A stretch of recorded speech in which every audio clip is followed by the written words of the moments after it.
So regarding quality of life after CAR T, the thing is we cannot say much already about the quality of life after CAR T treatment as we don't have enough data yet. It's a new treatment, we're just out of the clinical trials and they're being reimbursed slowly in various countries. So we need to capture more data on the quality of life. So it's very important to implement the patient-reported outcomes so that they will be used in clinical trials, but also that they are implemented in daily practice. So capture the data is one thing. What we also see is regarding quality of life is that it doesn't start after a treatment. It actually starts already during the treatment.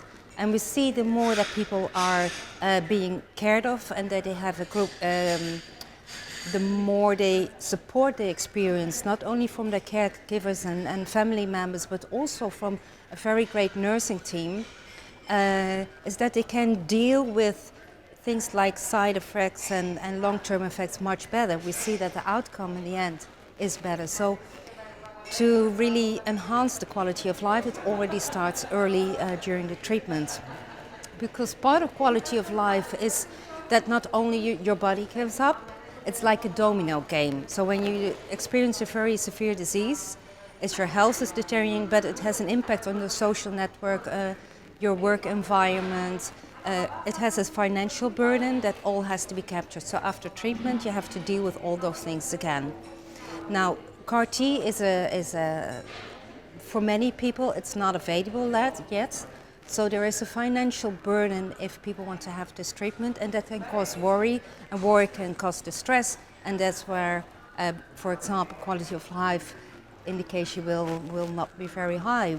People do express they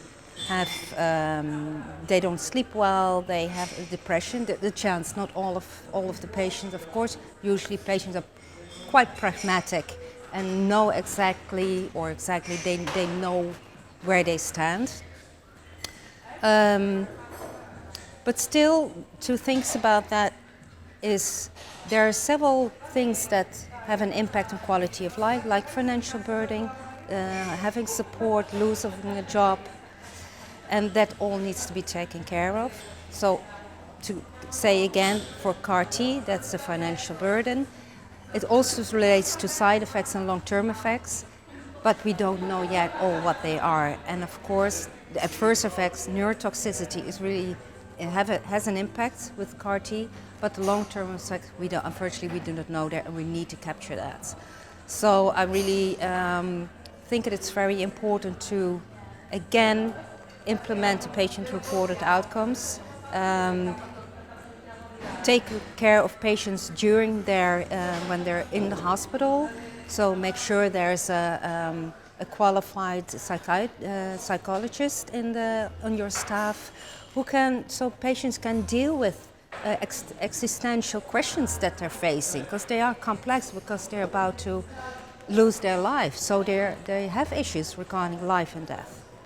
So a good staff, good support, good reimbursement, and I think that we'll have a very good, clear, concise information, honest information, so we have realistic expectations of CAR T.